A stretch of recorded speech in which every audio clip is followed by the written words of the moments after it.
साल 2025 पितृपक्ष की शुरुआत हुई है चंद्र ग्रहण के साथ, तो समापन सूर्य ग्रहण के साथ हो रहा है। और ऐसे में सूर्य ग्रहण का कितना असर इस बार भारत में होने वाला है, हमें आपको क्या करना चाहिए, इस बीच क्या नहीं करना चाहिए, ये बताने के लिए इस वक्त मेरे साथ मौजूद हैं डॉक्टर पूजा भाटी, जो कि ज्योतिषाचार्य हैं। आपका बहुत बहुत स्वागत है। और हमारे साथ मौजूद हैं पंडित प्रकाश जोशी जी। बहुत बहुत स्वागत आपका भी। सूर्य ग्रहण, सबसे पहले आपसे सवाल कि इस सूर्य ग्रहण का भारत पे कोई असर होगा या नहीं होगा?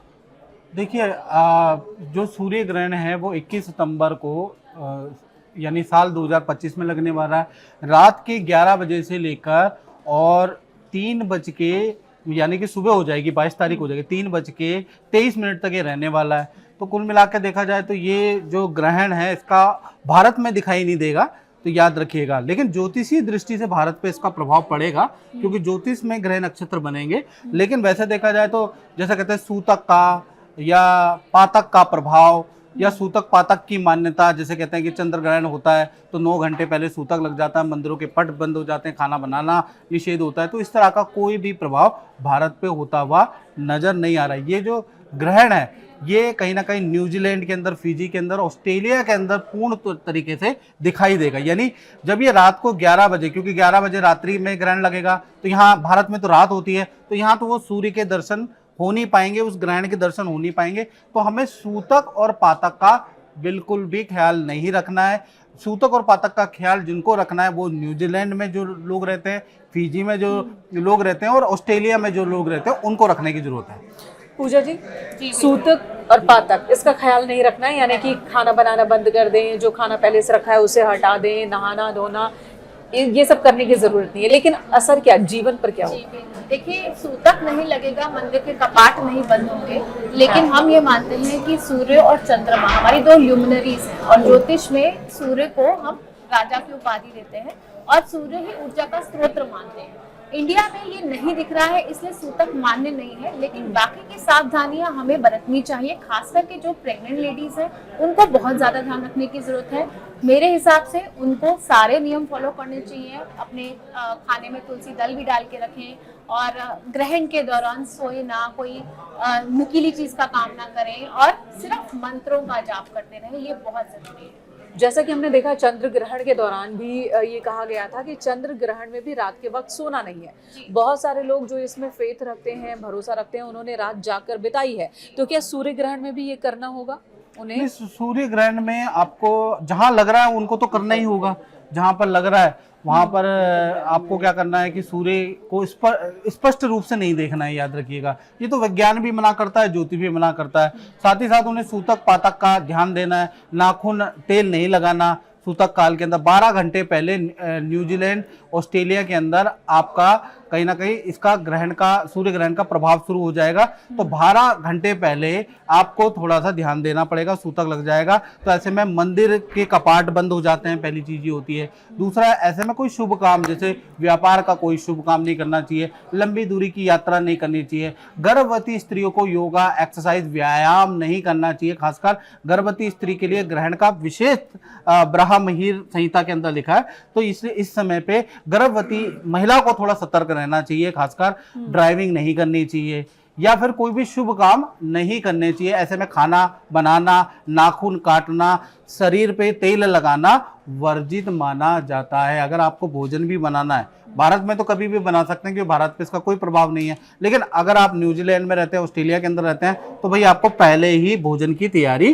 कर लेनी चाहिए। जी पूजा जी, राशि के हिसाब से इस सूर्य ग्रहण का क्या असर पड़ने वाला है? देखिए, मेष और वृष की बात पहले कर लेते हैं। जी बिल्कुल। देखिए, कन्या राशि में ये ग्रहण लगने जा रहा है, उत्तर फाल्गुनी नक्षत्र में ग्रहण लगेगा।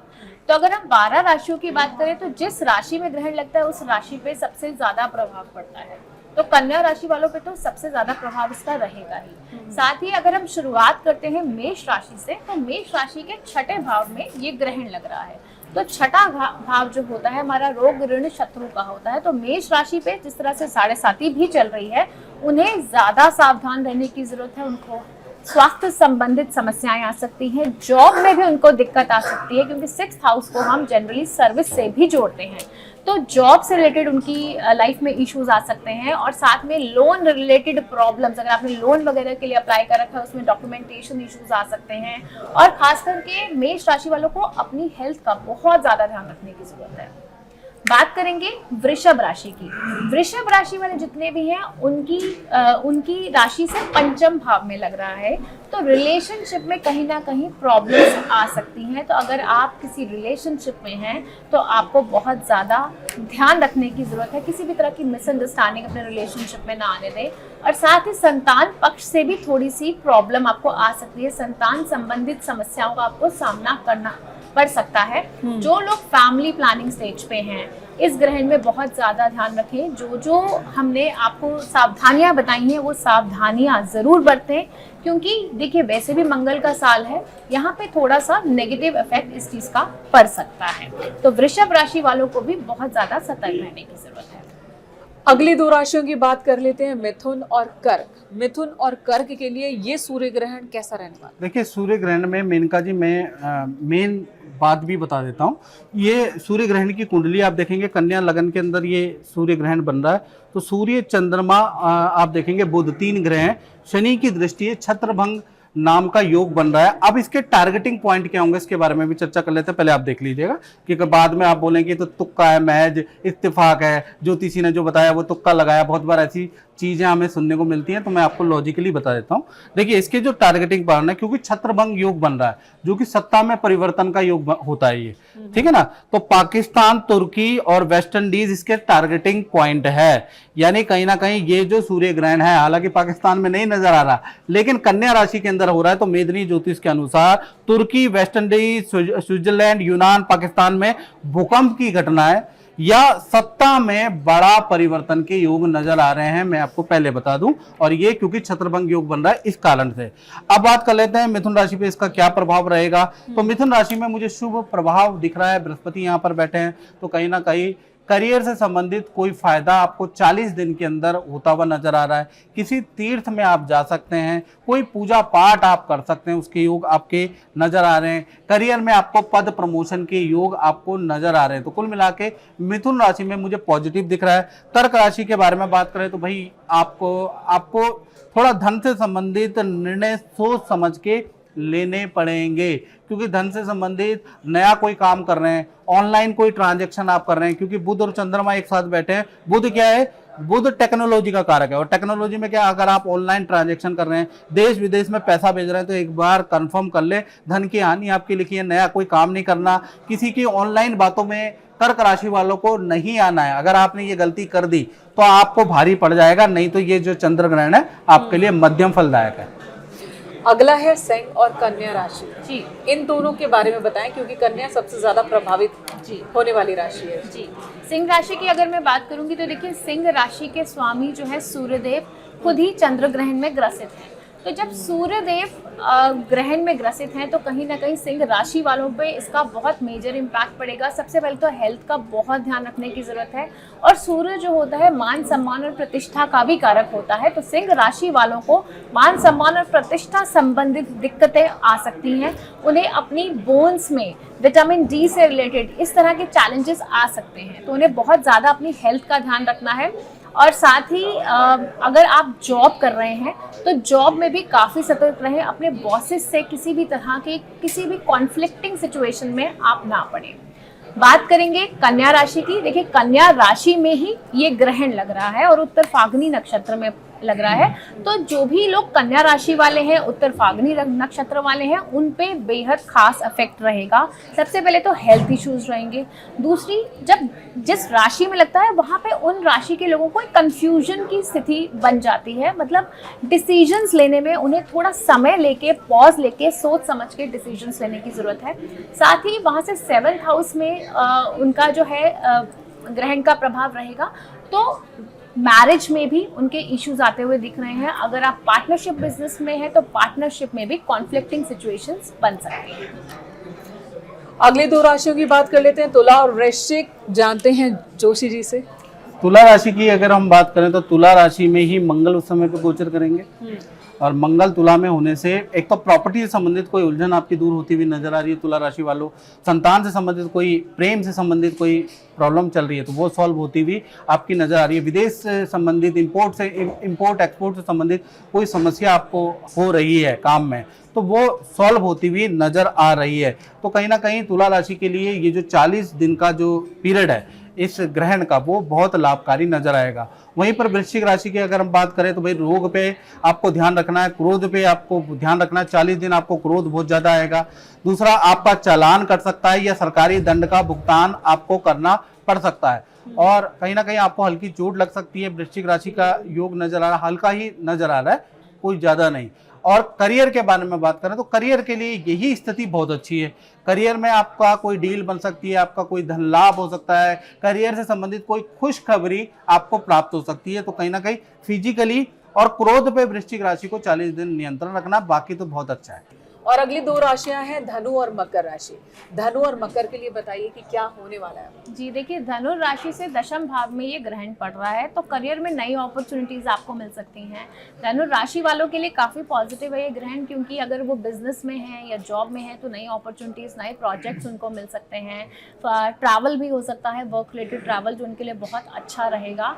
लेकिन अपने पिता की सेहत का उन्हें विशेष ध्यान रखने की जरूरत है धनु राशि वालों को। बात करेंगे मकर राशि की, तो मकर राशि से 11वें भाव में ये ग्रहण लग रहा है, और मकर राशि वालों के लिए तो वैसे ही समय काफ़ी अच्छा है, क्योंकि उनकी 7.5 ऑलरेडी खत्म हो चुकी है और उनकी लाइफ में पॉजिटिव चेंजेस आने ऑलरेडी शुरू हो चुके हैं, और ये ग्रहण भी 11वें भाव में लग रहा है। तो उनके लिए गेन्स का समय है। फाइनेंशियल इन्वेस्टमेंट्स अगर उन्होंने कहीं की हुई है तो उनको अच्छे पॉजिटिव गेन्स होते हुए नजर आ रहे हैं। ऑफिस में अपने बॉस की फेवर मिलती हुई नजर आ रही है। साथ ही अपने सोशल सर्कल में उन्हें बहुत अच्छा फाइनेंशियल स्टेटस और सोशल स्टेटस भी उनका बढ़ता हुआ नजर आ रहा है। और अगली 2 राशियां हैं कुंभ और मीन। आप बताइए कुंभ और मीन पर क्या असर होगा। कुंभ राशि के बारे में बात करें तो सूर्य शनि का समसप्तक योग बन रहा है, तो ये सिंह राशि के लिए भी अच्छा नहीं है और कुंभ राशि के लिए भी अच्छा नहीं है। तो कुंभ राशि की अगर हम बात करें तो माता पिता को हेल्थ संबंधी कुछ इश्यू आ सकते हैं। यदि आप यंग हैं और यंग व्यक्ति हैं तो कहीं ना कहीं माता पिता से कोई वाद विवाद हो सकते हैं। सरकारी कोई कास्ट, जीएसटी, इनकम टैक्स से संबंधित दिक्कत, सरकारी दफ्तर के चक्कर, परेशानी आपको 40-45 दिन रह सकती है। प्रोफेशन के बारे में बात करें तो धन का लाभ होता हुआ, करियर का लाभ होता हुआ नजर आ रहा है, लेकिन कहीं ना कहीं खर्चा भी कुंभ राशि का 40 दिन तक रहने वाला है, तो मिला जुला सा रहेगा। मीन राशि के बारे में बात करें तो मीन राशि के लिए ये जो ग्रहण का प्रभाव है मुझे अच्छा ही नजर आ रहा है। कहीं ना कहीं पद प्रमोशन के आपके योग नजर आ रहे हैं। तीर्थ यात्रा, धार्मिक आप बहुत ज्यादा हो जाएंगे। बहुत सारे पूजा पाठ, बहुत सारे मंदिर के दर्शन, यानी भगवान आपको खुद बुलाएंगे कि मेरे दर्शन कर जाओ, यानी कहीं ना कहीं मंदिर के दर्शन आपके बनते हुए नजर आ रहे हैं। आपको धन का लाभ भी होता हुआ नजर आ रहा है। तो मीन राशि के लिए 40 दिन काफी अच्छे हैं। नई नौकरी के ऑफर या कार्य में कुछ परिवर्तन के योग भी मीन राशि के बनते हुए नजर आ रहे हैं। तो मीन राशि के लिए बढ़िया ये जो ग्रहण का प्रभाव रहने वाला है। इस 40 दिन का कैलकुलेशन भी बताइए जरा। देखिए 40 दिन का कैलकुलेशन के बारे में, ये जो व्राह महीर संहिता है और मेदिनी ज्योतिष शास्त्र है उसके अनुसार अगर देखा जाए तो 40 दिन भी होता है, 60 दिन भी होता है और 108 दिन भी होता है। जब भी 2 ग्रहण एक साथ पड़ते हैं, 14-15 दिन के अंदर पड़ते हैं ना, तो इसका जो इफेक्ट होता है 40 से 45 दिन का पड़ता है। इसलिए मैं 40 दिन बोल रहा हूँ, क्योंकि इससे पहले क्या है 14वें दिन क्या पड़ा था, इससे पहले चंद्र ग्रहण पड़ा था। आप क्या है कि चंद्र ग्रहण के 14वें दिन सूर्य ग्रहण पड़ रहा है, तो दोनों ग्रहण एक साथ पड़ रहे हैं, तो ये क्या है, इसका इम्पैक्ट 40 40-45 दिन के अंदर अंदर दिखता है, दिखेगा। जब भी ग्रहण में परिवर्तन होता है, ग्रहों में परिवर्तन होता है, ग्रहण लगता है, तब कहते हैं कि मानसिक शांति पर उसका असर होता है। आपने भी बताया कि सोच विचार कंफ्यूजन वाली स्थिति रहेगी, तो ऐसे में क्या योग साधना इससे फायदा होगा, मेडिटेशन? बिल्कुल होगा। देखिए ग्रहण का समय तो इतना बलशाली समय होता है मेडिटेशन के लिए, मैनिफेस्टेशंस के लिए, योग सिद्धि के लिए, साधना के लिए। ग्रहण मतलब बहुत ही पावरफुल डे होता है। अगर आप ग्रहण में साधना करते हैं, मंत्रों का उच्चारण करते हैं, चैंटिंग्स करते हैं, मैनिफेस्टेशंस करते हैं तो आपकी लाइफ में उसका 1000 गुना असर देखने को मिलता है। और अगर जिस तरह से जो कंफ्यूजन की स्थिति बनती है, लोग कंफ्यूज होते हैं, थोड़ी एंग्जाइटी प्रॉब्लम हो जाती है लोगों को, इनडिसिसिवनेस बहुत ज़्यादा बढ़ जाती है, आर्ग्यूमेंट्स बहुत हो जाते हैं, तो मंत्र उच्चारण से आपको भी मानसिक शांति मिलती है, मेंटल स्टेबिलिटी मिलती है, माइंड में पीस की भावना आती है और आप थोड़े से शांत और स्टेबल होते हैं। आप बताइए, जब हम मेडिटेशन करें ग्रहण के दौरान या फिर आरती करें, पूजा पाठ करें, प्रार्थना करें, उस वक्त ध्यान में क्या रखें? देखिए, पहले तो आप मान लीजिए ग्रहण का मतलब ग्रहण करना होता है, ये ठीक है ना। तो अच्छी चीज़ें ग्रहण करें। उस समय पे क्या होता है, पहले मैं रिसर्च बता देता हूँ। 2010 और 2011 की एम्स की रिसर्च है जो कि रोगियों पे की गई है। ओम त्र्यंबकम यजामहे सुगंधिम पुष्टिवर्धनम उर्वारुकमिव बंधनात् मृत्युर्मुक्षे मामृता। ये जो मंत्र है, इस पे रोगियों पे, मानसिक रोगियों पे या रोग पे कुछ असर आता है कि नहीं आता। तो एम्स के डॉक्टरों ने इस पे रिसर्च की और माना कि इससे प्रभाव आता। पहला तो मैं आपको ये बता दूं, जो भी हमारे व्यूअर जुड़े हुए हैं, कि हम जो बातें कर रहे हैं वो उसमें साइंस भी यानी कि रिसर्च भी जुड़ी हुई है। दूसरी चीज मैं आपको बता दूं कि ग्रहण का नाम ग्रहण करना होता है। तो जब भी क्या होता है, सूर्य, चंद्रमा या पृथ्वी एक सीध पे आती हैं तो कुछ ना कुछ तो मानव जीवन पे असर आता है। आंधी, भूकंप, अभी विज्ञान इस पे शोध नहीं कर पाया, विज्ञान इसको नकारता है। लेकिन आप देखेंगे कि जब भी सूर्य ग्रहण, चंद्र ग्रहण होते हैं तो कोई ना कोई भूकंप जरूर आता है। आपने देखा ही होगा, कई बार आपने देखा होगा, ये उथल पुथल हो जाती है। अभी चंद्र ग्रहण हुआ 7 तारीख को और नेपाल में क्या घटना हो गई, याद रखिएगा, एकदम से हो गई ना। तो कहीं ना कहीं विज्ञान इसको रिलेट नहीं कर पाता, क्योंकि विज्ञान तथ्य पे आधारित है, उसको तथ्य चाहिए। लेकिन बहुत सारी चीजें हैं जो हम माता पिता के एक्सपीरियंस से लेते हैं। अब होता है कि नहीं होता, माता पिता के प्रेम से हम शिक्षा वंशानुगत लेते हैं, तो उसमें तथ्य की जरूरत नहीं होती, उस पर एक्सपीरियंस की जरूरत होती है। तो ऐसे में क्या करना है कि ग्रहण करनी है अच्छी चीज है। आप मंत्र का जाप करें, जैसे चंद्र ग्रहण के दिन आपको चंद्र का मंत्र का जाप करें। सूर्य ग्रहण के दिन अपने आप को ओजस और शक्तिशाली बनाने के लिए, आपको प्रभावशाली बनाने के लिए, पराक्रमशाली बनाने के लिए आपको ओम गृणी सूर्याय नमः, क्योंकि सूर्य है तो जीवन है, सूर्य का प्रकाश है तो पृथ्वी का अस्तित्व है, इसको कोई भी जुटला नहीं सकता। तो ऐसे में आपको क्या करना चाहिए, अपने जीवन की ऑरा, ऊर्जा को अच्छा करने के लिए सूर्य का मंत्र का जाप करना चाहिए। और सूर्य के समान कौन है, आपके बड़े गुरु आपके सूर्य के समान है, आपके पिता उसके सूर्य के समान है। यदि आप नहीं मानते, आप ज्योतिष को नहीं मानते, आप धर्म को नहीं मानते, आप कर्म को मानते, तो सबसे अच्छा है कि जो आपके गुरु हैं, जो आपके पिता हैं, उनके ही पैर दबा लीजिए, उनकी शिक्षा का अनुसरण कर लीजिए, तो भी आपको पॉजिटिव प्रभाव पड़ेगा। ऐसा नहीं है कि आप मंत्र ही जाप करिए, आप ये भी कर सकते हैं, ये भी करके अच्छा रहेगा, तो ये भी आप कर लीजिएगा। बिल्कुल। और जो लोग मंत्र पढ़ना ही चाहते हैं, जानना चाहते हैं कि किस मंत्र से सूर्य ग्रहण के दौरान उनके ऊपर बहुत पॉजिटिव इम्पैक्ट आएगा, पूजा जी आप बताना चाहेंगी? जी बिल्कुल, देखिए चंद्रमा के मंत्र कर सकते हैं, ओम सोम सोमाय नमः या ओम नमः शिवाय की चैंटिंग आप कर सकते हैं, महामृत्युंजय मंत्र की आप चैंटिंग कर सकते हैं, विष्णु सहस्त्रनाम कर सकते हैं, ओम नमो भगवते वासुदेवाय नमः। मतलब जिस भी भगवान को आप मानते हैं, आप उस भगवान का मंत्र चैंट कर सकते हैं। बेसिकली मैनिफेस्टेशंस और मंत्रों का ये होता है कि हम मानसिक जाप करते रहें, हमारा मेंटल लेवल, मेंटल पीस बना रहे और एक स्टेबिलिटी आए हमारी लाइफ में, जो कन्फ्यूजन की स्थिति है वो खत्म हो। तो मानसिक जाप आप कीजिए। और जैसे कि पंडित जी ने ये भी बोला है कि माता पिता की सेवा ज़रूर करें, ग्रहण के अगले दिन आप दान ज़रूर करें, किसी भी चीज़ का दान, गेहूं का, अनाज का, गरीबों को दान दें, अपने पूरे घर में गंगा जल का छिड़काव ज़रूर करें। इन सब चीज़ों से भी शुद्धिकरण होता है।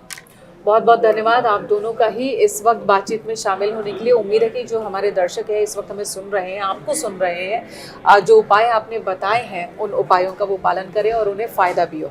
बहुत बहुत धन्यवाद आप दोनों का। दर्शकों का भी बहुत बहुत शुक्रिया हमारे साथ जुड़े रहने के लिए।